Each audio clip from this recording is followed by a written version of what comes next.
ইয়াতীম, মিসকিন, বিধবা, সায়েমদেরকে সাহায্য করা খুবই গুরুত্বপূর্ণ ইবাদত, যা আল্লাহর ক্রোধকে, আল্লাহর রাগকে মিটিয়ে দিতে পারে এমন একটা ইবাদত, এত বড় পাওয়ারফুল ইবাদত।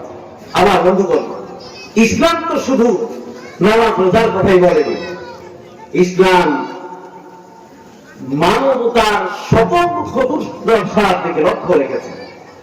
যারা ইসলামকে বোঝে না তারা মনে করে যে ইসলাম শুধুমাত্র একটা ধর্ম, এখানে ধর্ম এক জিনিস, রাজনীতি আরেক জিনিস, অর্থনীতি, সমাজনীতি এগুলো ভিন্ন জিনিস।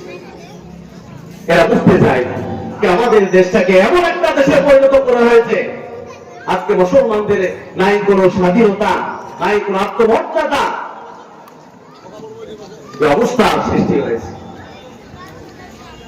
যারা ইসলামকে বুঝে না তারা ইসলামকে শুধু একটা ধর্ম মনে করে, কিন্তু ওরা বোঝে না Islam is the complete core of life.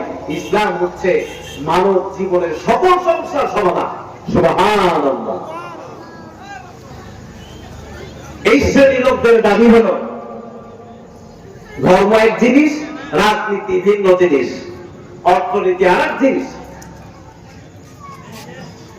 এরা বুঝতে চায় না। আল্লাহ পাক বলেন এই কোরআনের অনুসরণ যারা করবে তাদের তো খাওয়া কোনো ব্যবহার কথা না।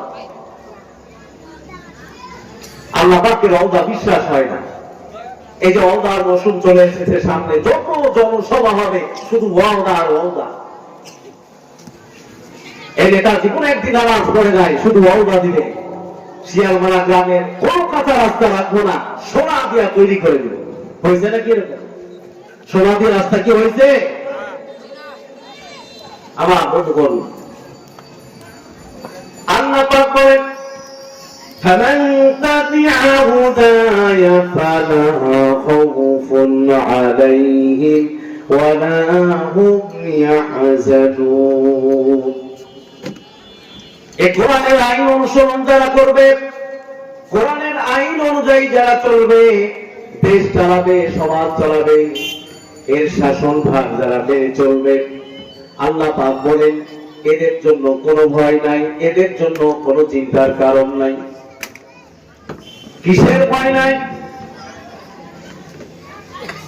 যেই সমাজে কোরআনের আইন চালু হয়ে যাবে, কোরআন দিয়ে দেশ চলবে, সমাজ চলবে, রাষ্ট্র চলবে, মসজিদ মাদ্রাসা চলবে, ওই সমাজের মধ্যে চুরির ভয়, জেনার ভয়, হত্যার ভয়, লাঞ্ছনার ভয়, দর্শনের ভয়, কোনো ভয় থাকবে না, কোন চিন্তার কারণ থাকবে না। কিসের চিন্তা থাকবে না? যেই সমাজে কোরআনের আইন চালু হয়ে যাবে, কোরআন অনুযায়ী সমাজ ব্যবস্থা চলবে, সে অনুযায়ী জীবনযাপন পরিচালনা করবে, ওই সমাজের খাওয়া পড়া, শিক্ষা, চিকিৎসা ব্যবস্থা কোন ভয় থাকবে না। আল্লাহ পাক তার গ্যারান্টি দিবেন, ইসলামী সমাজ তার গ্যারান্টি দিবে। জয় বলুন সুবহানাল্লাহ। আমার বন্ধুগণ, আল্লাহ পাক ওয়াদা দিচ্ছেন ফালিয়াবুদু রাব্ব হাযাল বাইত, সেই ঘরের রবের প্রতিপাদক করো। এই ঘরে রবের প্রতিপাদক করলে কি হবে? আল্লাযী আত'আমাহুম মিন জু'ইন ওয়া আমানাহুম মিন খাউফ। সেই ঘরের রবের প্রতি যদি ইবাদত করো, সেই ঘরের রবের যদি ইবাদত করো, আল্লাহ পাক পুরার সময় খেতে দিবেন এবং ভীতির সময় শান্তি এবং নিরাপত্তা দান করবে।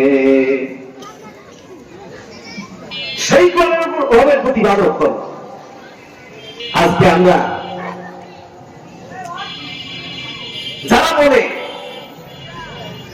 কোরআনের রাজনীতি নাই, রাজনীতির কথা বললেই বলছে হুজুররা বদমাশি শুরু করছে, ওদের গাও চুলকায়। আচ্ছা বলেন তো, আমি আপনাদেরকে কয়েকটা প্রশ্ন দেবো আজকে।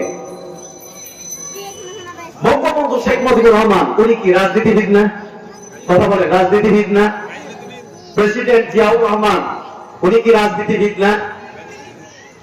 মাননীয় প্রধানমন্ত্রী, সাবেক প্রধানমন্ত্রী শেখ হাসিনা উনি তো একজন রাজনীতিবিদ। তারপরে আমাদের আরেকজন প্রধানমন্ত্রী ছিলেন সাবেক, বেগম খালেদা জিয়া, উনি কি রাজনীতিবিদ না? মোহাম্মদ এরশাদ চাচা, উনি তো রাজনীতিবিদ। কেন কেন রাজনীতিবিদ বলতে পারবেন? রাষ্ট্র চালিয়েছে, এজন্য তারা হচ্ছে রাজনীতিবিদ, তাই না? আল্লাহর নবী যে রাষ্ট্র পরিচালনা করেছেন, আল্লাহর নবী কি রাজনীতিবিদ না? এই মুসলমান কথা বলেন, আল্লাহর নবী রাজনীতিবিদ না? রাসূলের ওই নামাজ রোজার